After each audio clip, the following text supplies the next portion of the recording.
Good morning students. इससे पहले की वीडियो लेक्चर क्लास में ट्रांसफॉर्मेशन में हम लोगों ने देखा था किस तरह से सिंपल सेंटेंस को कॉम्प्लेक्स सेंटेंस में चेंज किया जाता है। और कॉम्प्लेक्स सेंटेंस में चेंज करने के लिए हम लोगों ने one by one noun class, adjective class और एडवर्ब क्लास का यूज़ करके सेंटेंस का कॉम्प्लेक्स सेंटेंस बनाया था और उसका उल्टा कर देंगे तो कॉम्प्लेक्स टू सिंपल सेंटेंस। और आज के वीडियो लेक्चर में हमारा लास्ट है, हमारा आखिरी टॉपिक चल रहा है। उसमें आखिरी में सेकंड लास्ट जो हमारा है वो हमारा हेडिंग है कि ट्रांसफॉर्मेशन ऑफ सेंटेंसेस में सिंपल टू कंपाउंड, यानी सिंपल सेंटेंस को कंपाउंड सेंटेंस में अगर चेंज करना है तो किस तरह से हम चेंज करेंगे। आप लोग सिंपल सेंटेंस को जानते हैं। सिंपल सेंटेंस को दो या दो से अधिक सिंपल सेंटेंस को मिलाकर एक सिंपल सेंटेंस बनाने की जो 8 या 9 जो विधियाँ लिखाई गई हैं उससे पहले मैंने बता चुका हूँ मैं, उसी में से हम रिवाइज करेंगे। इससे पहले थोड़ा सा मैं आपको बताना चाहूँगा कि कंपाउंड सेंटेंस में चार तरह के टॉपिक्स हैं, 4 तरह के इसमें जो है कोऑर्डिनेटिंग कंजंक्शंस यूज़ किए जाते हैं। और उसमें सबसे पहला कम्युलेटिव कोऑर्डिनेटिंग कंजंक्शन है, फिर हमारा अल्टरनेटिव कोऑर्डिनेटिंग कंजंक्शन है, और उसके बाद एडवर्सेटिव कोऑर्डिनेटिंग कंजंक्शन है, और फोर्थ वन हमारा इलेटिव कोऑर्डिनेटिंग कंजंक्शन है। यानी कंपाउंड सेंटेंस बनाने के लिए कोऑर्डिनेटिंग कंजंक्शन का यूज़ करके कोऑर्डिनेट क्लास बनाई जाती है। यही कंपाउंड सेंटेंस की पहचान है। यानी कंपाउंड सेंटेंस में एक या एक से अधिक कोऑर्डिनेटिंग क्लास प्रेजेंट रहती है। तो इसी में हम इन चारों का यूज़ करके, कम्युलेटिव कोऑर्डिनेटिंग कंजंक्शन का यूज़ करके, या एडवर्सेटिव कोऑर्डिनेटिंग कंजंक्शन का यूज़ करके, या इलेटिव कोऑर्डिनेटिंग कंजंक्शन का यूज़ करके, या अल्टरनेटिव कोऑर्डिनेटिंग कंजंक्शन का यूज़ करके हम कंपाउंड सेंटेंस फॉर्म करेंगे। यहाँ कुछ एग्जांपल देखते हैं। पहला हमारा है reaching school I asked for permission to leave. यहाँ रीचिंग लगा हुआ है, आप देख रहे हैं पार्टिसिपल का यूज़ किया गया है। इस तरह से सिंपल सेंटेंस है, यहाँ रीचिंग का यूज़ किया गया है। इसी को हमको चेंज करना कंपाउंड सेंटेंस में। कंपाउंड सेंटेंस मैंने चेंज किया, आई रीच स्कूल, एंड से जोड़ा है, and asked for permission to leave. ये हमारा सेंटेंस बना कंपाउंड सेंटेंस। यहाँ ध्यान दीजिए एंड जोड़ा गया है, तो अगर से एंड जोड़ा जाए, नॉट ओनली बट आल्सो जोड़ा जाए, ठीक है, और एज वेल एज से जोड़ा जाए, इन सब से अगर से जोड़ा जाए तो कम्युलेटिव कोऑर्डिनेटिंग कंजंक्शन कहलाते हैं। इसके द्वारा दो सामान्य कथन को जोड़ दिया जाता है। क्लियर? यहाँ पर एंड का यूज़ किया गया। एंड क्या है? कम्युलेटिव कोऑर्डिनेटिंग कंजंक्शन है। इस तरह से इसको मिला करके हमने पहले को कम्युलेटिव कोऑर्डिनेटिंग कंजंक्शन का यूज़ करके ये सेंटेंस कंपाउंड सेंटेंस में चेंज किया है। दूसरा हमारा besides being honest he is gentle. यहाँ बिसाइड्स का यूज़ किया गया है, प्रीपोजिशनल लगाया गया है। अब यहाँ पर जो है ये सिंपल सेंटेंस है, इसको चेंज करना है। इसका मतलब ये हुआ कि ईमानदार होने के साथ साथ वह सभ्य भी है, यानी दो पॉजिटिव क्वालिटी है। इन दो पॉजिटिव क्वालिटी को यूज़ करने के लिए हम फिर दोबारा जो है कम्युलेटिव कोऑर्डिनेटिंग कंजंक्शन का यूज़ करेंगे, और इसमें नॉट ओनली बट आल्सो का यूज़ किया गया है। देखिए इसको हमने चेंज कर दिया, he is not only honest but also gentle. तो इस तरह से नॉट ओनली बट आल्सो भी का भी यूज़ कम्युलेटिव कोऑर्डिनेटिंग कंजंक्शन की तरह से किया जाता है। कब? जब किसी व्यक्ति में दो क्वालिटीज़ हो, एक नहीं दो क्वालिटीज़ हैं और दोनों को लिखना हो, यही नहीं वो भी है। इस सेंस में हम इसको करते हैं। इस तरह से पहले दो सेंटेंसेस को कम्युलेटिव कोऑर्डिनेटिंग कंजंक्शन का यूज़ करके कंपाउंड सेंटेंस में चेंज किया गया है। तीसरा हम देखते हैं, he must confess his guilt to escape of fine. यहाँ टू यानी इंफिनिटिव का यूज़ करके सिंपल सेंटेंस बनाया गया है। इसको हमको चेंज करना है किसमें? Compound sentence. इसका मतलब हुआ उसे अपना फाइन यानी दंड से बचने के लिए उसे अपना अपराध स्वीकार कर लेना चाहिए। अब इसको हमने चेंज किया है, ही मस्ट कन्फेस हिज गिल्ट, और यहाँ पर और ही विल बी फाइंड। यहाँ और का यूज़ किया गया है। और मतलब होता है या, यानी यहाँ पर क्या आ रहा है? ऑप्शन आ रहा है, अल्टरनेटिव की तरह से यूज़ किया गया है। अल्टरनेट में जिसमें ऑप्शन हो, विकल्प हो, दो में से कोई एक। यहाँ पर और क्या है? अल्टरनेटिव कोऑर्डिनेटिंग कंजंक्शन किया गया। इधर और, नीदर नॉर, और, अदरवाइज, ये सब वर्ड क्या हैं? हमारे अल्टरनेटिव कोऑर्डिनेटिंग कंजंक्शन की तरह से यूज़ किए जाते हैं।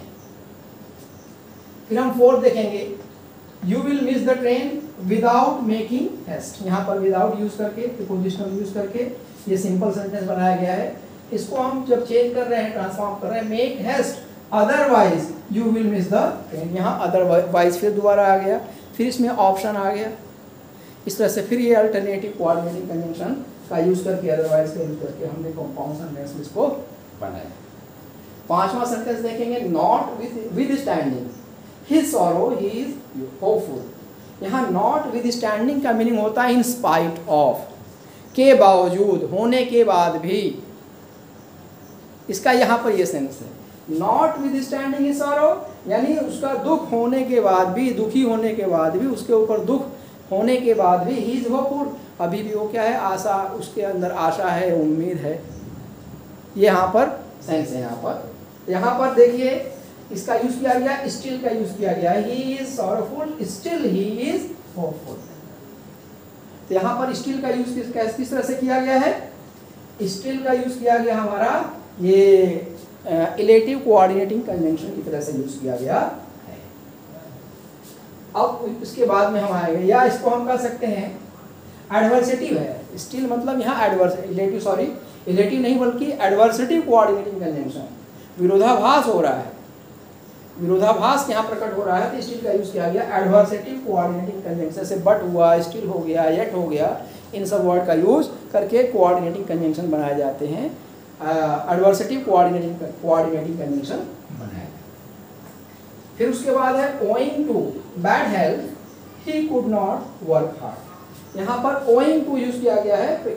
यहाँ पर ये प्रीपोजिशनल जो है फ्रेज है ओइंग, इसमें ओ है, वर्ब ओ, उसमें आईएनजी लगा दिया गया ओइंग। इस तरह से owing to bad health means खराब स्वास्थ्य होने के कारण, he could not work hard, वह कठिन परिश्रम नहीं कर पाया। यहाँ पर देखिए कुड नॉट लगा है, कुड नॉट पास्ट टेंस में लगाया जाता है, इसलिए हम यहाँ पर जब इसका बना रहे हैं कंपाउंड सेंटेंस, यहाँ पर वाज का यूज किया गया है, क्योंकि यहाँ पर कुड नॉट है। He was ill and so he could not work hard. यहाँ एंड सो का यूज इलेटिव कोऑर्डिनेटिंग कंजंक्शन की तरह से किया जाता है। इलेटिव कोऑर्डिनेटिंग कंजंक्शन में एंड सो है, हेंस है, इस तरह से ये देयरफॉर ये वर्ड यूज किया जाता है।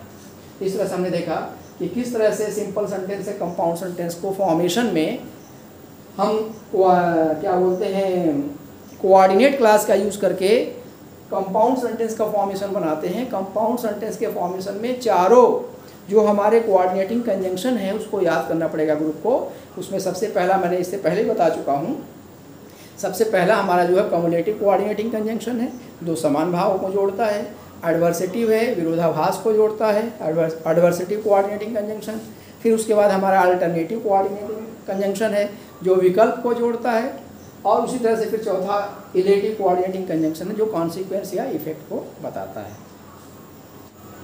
नेक्स्ट टॉपिक, नेक्स्ट टॉपिक हमारा ये लास्ट टॉपिक है कंपाउंड टू कॉम्प्लेक्स, यानी कंपाउंड सेंटेंस को किस तरह से कॉम्प्लेक्स सेंटेंस में चेंज करना। इससे पहले हम लोगों ने सिंपल टू कंपाउंड या सिंपल टू कॉम्प्लेक्स सीखा।